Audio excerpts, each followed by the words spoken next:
3 decades after his retirement, Vivian Richards remains etched in the minds of cricket fans as a force of nature, a cricketer whose presence was as terrifying as his batting was destructive.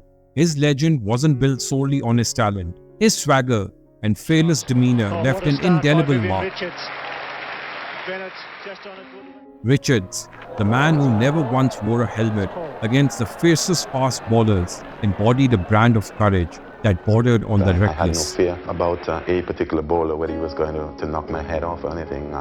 It was something that I said, if I die out there, die. Such was his aura that captains would often warn their teams, whatever you do not sledge Vivian Richards. But what happens when on the brink of a historic defeat, a brash 21-year-old dares to cross that line which none dare to trespass? This is where our story begins. 1988, on the cricket fields of West Indies.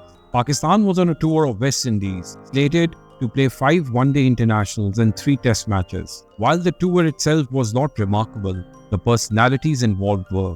Leading Pakistan was Imran Khan, who had briefly retired after the previous year's World Cup, only to return and guide his team once more.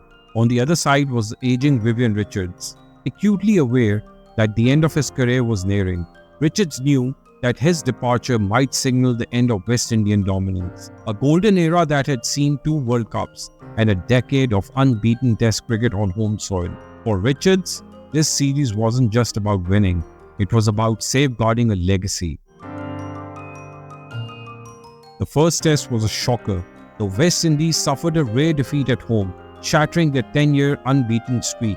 The spectre of a humiliating series loss loomed large. As the second Test commenced, the West Indies, provoked and enraged, unleashed their fury. Malcolm Marshall and Vincent Benjamin devastated Pakistan's batting order. Despite battling injury, nausea and cramps, the indomitable Richards returned to the crease, determined to save his team. He hammered out a century, single-handedly dragging his team towards a draw. The match was a tempest of emotion, tension and drama, with moments like Javed Miandad daring the West Indian bowlers to hit him in the chest, and Richards brandishing his bat in warning to the Pakistani team. When the dust settled, Pakistan barely survived, the match ending with just 1 wicket left, and the final over bowled by none other than Vivian Richards. By the time the third Test began, the tension between the two teams was so thick you could almost taste it. Pakistan set the stage with 309 runs in the first innings, with the West Indies responding with 306. In the second innings, Pakistan added 262 runs, leaving the West Indies with a target of 266 to chase, with a day and a half to play. The match was evenly poised, and it could swing either way. As Richards walked out to bat, the atmosphere was electric. The crowd roared, while the Pakistani players fell silent, knowing that they were up against the lion himself. Imran Khan, with a quiet confidence, handed the ball to Wasim Akram. At age 21, Akram was still finding his feet in international cricket, having been mentored by Imran Khan and Javed Miandad. Expectations were high, but so far Akram hadn't made a significant impact in the series. However, he had found success in one area, troubling Vivian Richards. Richards had struggled against Akram's pace. On the 4th day of the Test, with the West Indies already 4 wickets down, Akram saw his chance to make history. One of the first deliveries was a vicious bouncer, and Richards, in a rare display of vulnerability, lost his cap trying to avoid it. The cap of the West Indian captain, the symbol of his reign, had fallen to the ground. Seizing the moment, and perhaps intoxicated by the prospect of victory, Akram committed the cardinal sin. He taunted the king of cricket. "Go home, old man. Go back to your pavilion." It was audacity personified. A 21-year-old, barely more than a boy, daring to mock the lion. Richards, stunned by the insolence, turned his gaze towards the young bowler and responded with a chilling promise, "I'll see you outside." A few balls later, the scene repeated itself. Another bouncer, another cap loss, but this time, Richards just didn't let it slide. Calmingly spitting to the side, he issued a final warning, "Don't do this." The weight of those words hit Akram like a ton of bricks. Nervous, he relayed Richards' message to his captain, but Imran Khan, ever composed, offered no solace. Instead, he encouraged Akram to keep going. "Don't worry about anything. Go ahead and scare him. I'm here." With his captain's backing, Akram continued his assault, delivering one fiery ball after another, each bouncer accompanied by a sledge. The day drew to a close, with Akram bowling the final over. The Pakistani dressing room was alive with laughter and cheers, their spirits buoyed by the prospect of an imminent victory. The next day, they believed they would return to the field, wipe out the remaining West Indian batsmen, and dethrone the kings of cricket.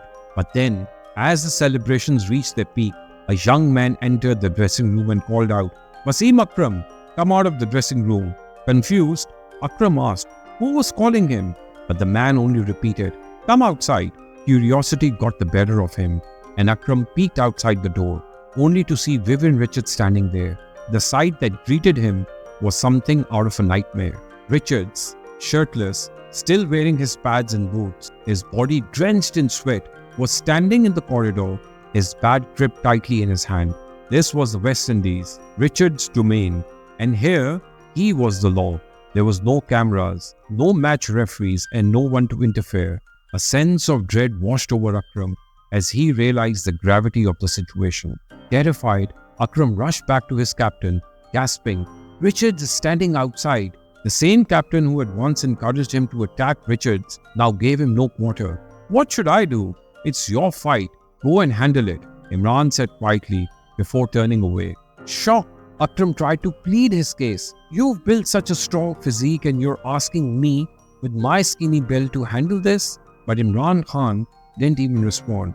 He simply walked away, leaving Akram to face the lion alone. It's impossible to say how long Akram stood there, frozen in fear, before he finally gathered the courage to step outside.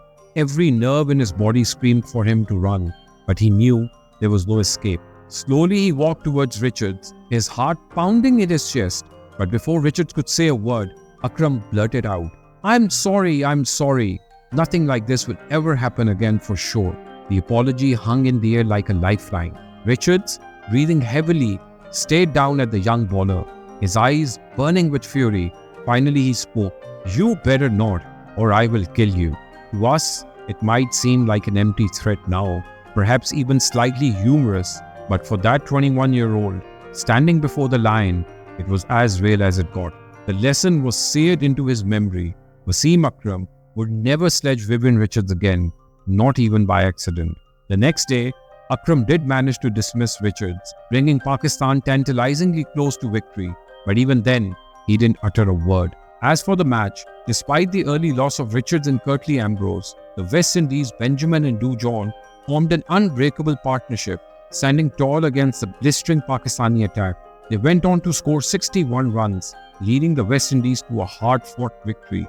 The series ended in a draw, preserving the West Indian legacy. In the West Indian dressing room, amidst the celebration of a nation's pride save, there sat Vivian Richards, the man who had carried his team on his shoulders, fought to protect their honor, and silence the bravado of youth, quietly crying in the corner, the weight of the battle finally catching up with him.